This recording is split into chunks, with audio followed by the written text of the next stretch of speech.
kalungkutan ay lagi na lang,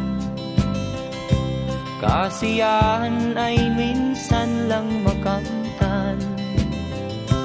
O buhay, kahit sa mga mayaman ay di lubos ang kanilang kasiyahan.